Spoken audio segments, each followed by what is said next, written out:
I'm Francis K. Colee, and I'm from Liberia. I work for Green Advocates, and my job title is Program Coordinator. And that we are based like in Central Monrovia, but our work is spread across the entire country. Can you describe your work? What do you do? We do a whole lot. In fact, it's a mixture of everything because Green Advocate like kind of different. What we do mainly is that we have been touching lives, and in working with the communities, we have been touching every aspect of livelihood or everything that tends to more or less affect the status of communities.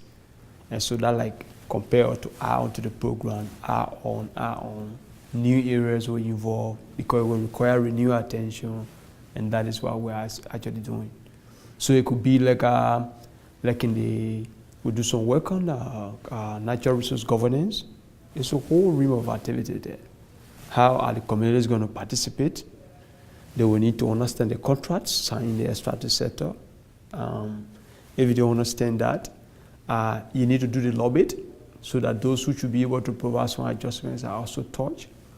And then the government is also going to ensure that there's a social agreement signed or the conduct of environmental impact assessment. So we also have a separate program with a capacity to also move in and do the analysis of the EIA and say, hey, this EIA is correct, this is not correct. And then provide the red flag for the communities and prepare them for discussion.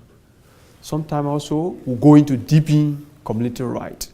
Like we have the participatory mapping, it's a separate program. So what we try to do with that program is like, okay, yeah, we have helped to create the awareness among the communities, but how can they protect their rights?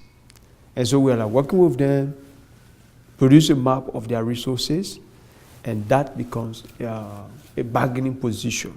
For instance, in the mapping process, they are like mapping sources of water, safe drinking water, places where they go for hunting, places where they go for protein.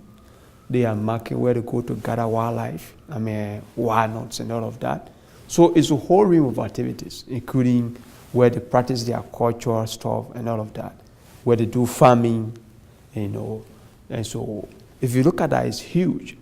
But then we help now to allow them, let the government see a bigger picture of a community forest link, other than saying, here's a community, right behind the house, there they have the farm, and that's all they own. During the preliminary exercises, we keep saying, one, we believe in the ability of the communities to define their problem. We believe in their ability to also find solutions. What they need from the rest of us is to help them with what they don't have in their community. Most NGOs or most groups tend to say, well, these guys, they don't know anything. I'm going to take everything to them. So we don't. So when we move in to do the participatory mapping, the first thing we do is to allow the communities to produce a sketch map of resource use. That is a map by themselves. So I can't like DC like here. Where? Can you, tell me what do you do around here? I'm not here. And the community will like do the sketch map. In the sketch map, they will clearly capture, this is the village, this is where we get our sources of water, this is our hunting ground, this is our sacred forest, our graves are here, we come here, we make the farms, this is where we have our honey and all of that. The women are coming to fish here. It's a whole bundle of activities. So that is a sketch map. Like I said, it's for the community. And we have that. The next layer now will be, okay, can we move in now to help document that? This is one using the GPS now. So we're moving in that. They're like, okay, when we told you about sources of drinking water, here's it. When we told you about hunting ground, this is it. When we told you about farming, here. We told you about honey, here. So to get that, and then we come back to town, put that inside, process it, and the map is produced. That is a community map. And what is so important about that is that when the government is awarding concessions, they are not going to consult these communities. The guys are sitting in Monrovia and sometimes do an aerial mapping. They sit down and just look on the data from the satellite, from the helicopter or so, and say, this is your concession. So if you move down there now, the map given you by the government and the community map are going to conflict. And so this is where we are working with the communities. Currently there's a pilot project with FAO, and this is like helping the communities to track illegal logging. And they are happy to monitor that in the forest. Why that is so important also is that normally monitoring will mean getting the bureaucrats to come from either DC and other places, come from Monrovia or other places, and they go into the community and want to highlight and present themselves as experts on the ground. And so they will like, do this, do this, do this, and this is going to actually conflict. Now, in the monitoring stuff we have for FAO, the community live in the community. So they can easily help track illegal logging and illegal activities in the forest sector. So for illegal logging, these are the issues we're looking at. There are sizes of logs that should be harvested by law. So they have some of the concession holders are doing undersized logging, cutting logs below the diameter. They are also harvesting in places outside of their concession. But like I said, you're never going to know any of these things if you remain in Monrovia. But if you allow the community to take leadership on this, they see these guys every day. And I can tell you the system is working very perfect. So for that also, the communities will go. If there's an undersized log harvested, undersized timber, click. If there's a log that was abandoned, they click. If a log was harvested along water courses, thereby causing pollution in the water, they click. You know, so they bring this to town also. That is a map. And just when they take pictures, is it with cell phone? Is it with camera? Is it? Oh yes, with camera. There's this, is this in GIS stuff. We use this stuff called GAMI 75. It's a GIS equipment stuff. And so the guys are also using this digital camera. We have some smartphone we try to use, but under the forest canopy, the resolution is so poor. So they're like, there's no signal, you know. And so we are using high resolution camera and all of that. So we have advised them that for the communities, you know, sometimes you do this. You also try not to put the communities in harm's way. So you want to be as professional as possible. We are not inciting. We want to help. Mm-hmm. So you are telling the communities to engage in evidence-based mapping. Please don't lie. It is the truth that matters. So if you come across an illegal activity, if you do what you see there, you can take the GPS coordinates and then take 4 or 5 photos of the same area, but using different direction. You like take one this way, move another area, move the other. So there are about 5 pieces of photos to a particular issue. And so what is going to happen next is a discussion of the violation. The point will be, what is your evidence? The communities are able to take you to the spot. The chances are that those in violation might go to the sky, the scene, but the photos and the GIS signal will be difficult.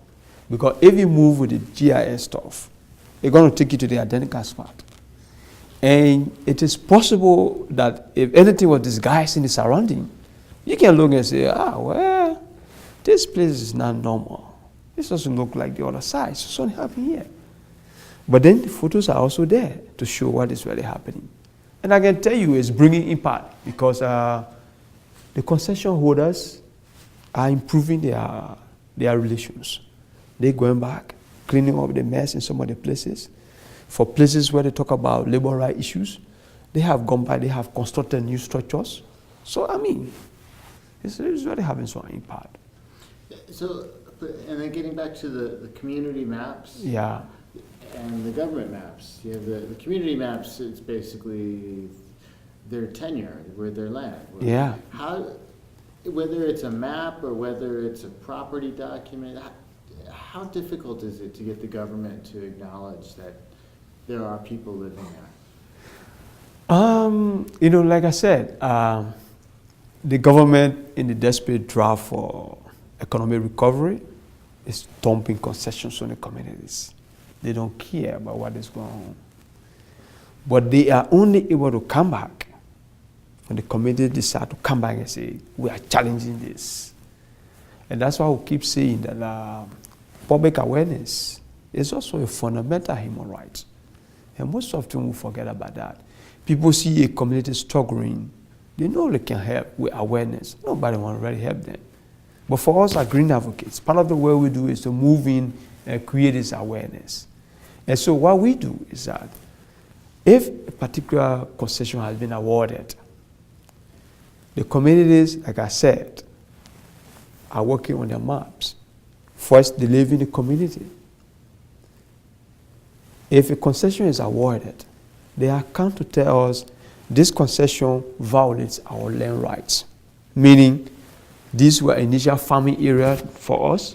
These areas are now in the concession. We collected water this side before, the concession is on this side. So you clearly see the map giving the company by the government, really violating the access rights of the communities. And so a discussion is on our way. Can we put this together? Can we talk this through? In the palm oil sector, the government awarded the concession, and then they found out they didn't consider anything for the communities. And the government planned about how the data was. We have created jobs, we will build good structures. But no one is telling the community that to allow the jobs, to allow for the roads, the schools, you're going to lose everything. Your water sources will be polluted. Some of the villages will have to get evicted. You're not going to make farms anymore. No one is explaining that to the guys. So this is where we actually come in. And so actually it's not a competing map where the community will produce separate map, government produce separate map, and the maps are like competing. No. The community maps, like I said, is to inform decisions and to show the reality on the ground. And if you listen during our presentation from Alfred on Monday, part of what he said as a reminder was like, okay, the company is willing now to sit and talk to the communities. In fact, the company is trying to ask for a community map. In fact, they are saying they want a community map before they proceed to any other replanting, because the community map will guide them about areas to avoid. They didn't have that. The government map does not bring about the tenure issue. All it is saying east, west, north, bounded by this, blah, blah, blah. And so you have that. But the community map is like, okay, if you move 10 feet, there's our water. You move 20 backward, there's our graveyard.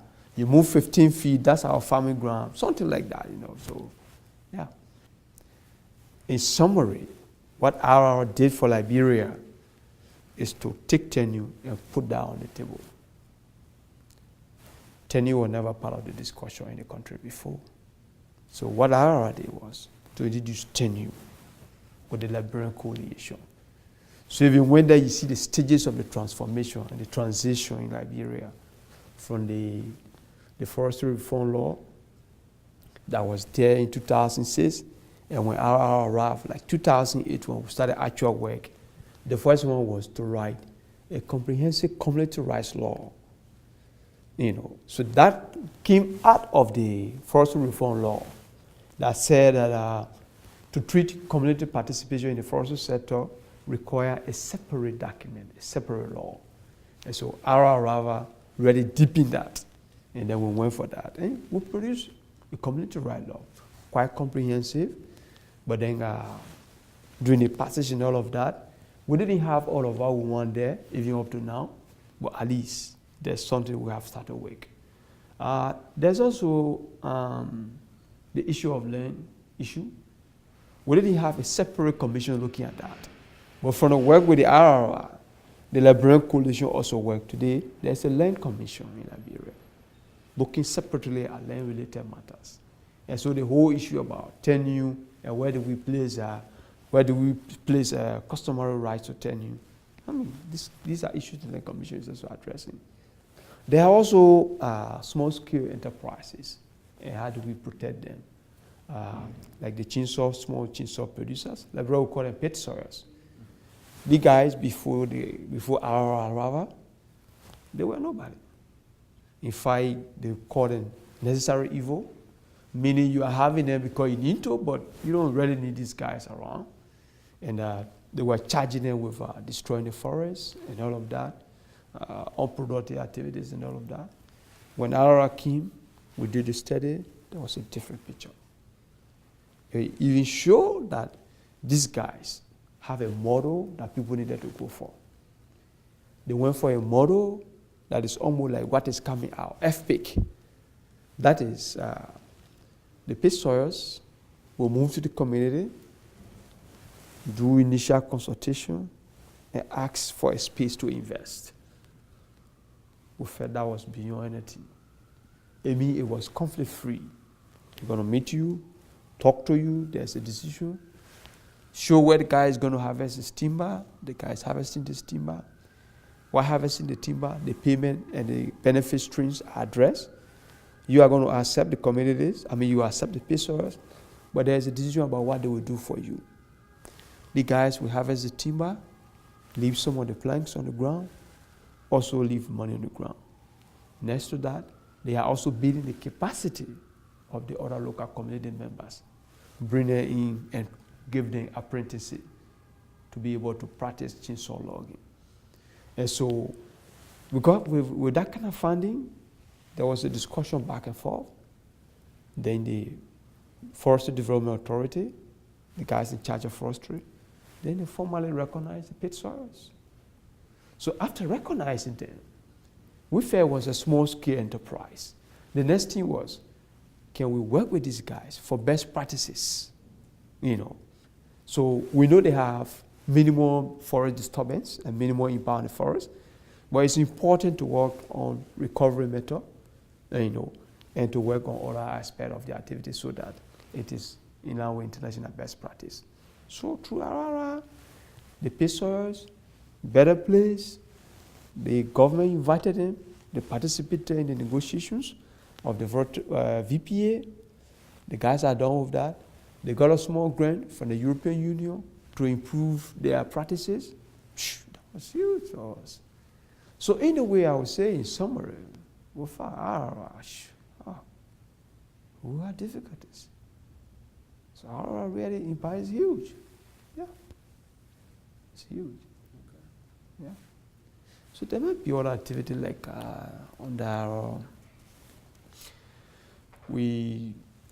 where we are now, with RRI, the community right law that was passed, we needed to have a regulation of the community right law. When the guy went about and produced the regulation document, this document regulating the community right law instead remove rights already under the rights law. So in short, the regulation amended the law, and this was a violation. So there was an imbalance. The regulation should not remove right already provided for. The regulation can only show how each of the rights provided in the regulation will be implemented. And so where we are now is, we are again, we have gone back, identified all the challenges in the regulation, and then we are going back to make sure that the regulation is amended so that it does not violate right already awarded under the community right law. So for the pit sawyer, the small chainsaw producers, for them too, there's a regulation, and then the government felt was like perfect, but we look at it with RRI, with the pit sawyers, it's like a lot of challenges in there. So again, we have identified these challenges, and we are going back. So this kind of back and forth intervention for the best framework I mean, we're never going to have that. It's RRI. Yeah. I think we're good, right? 10 minutes is 20. She's killing, Madiha wants 20 minutes. Everybody's asked so many questions, but Okay, so many questions. Okay. it's good. All right.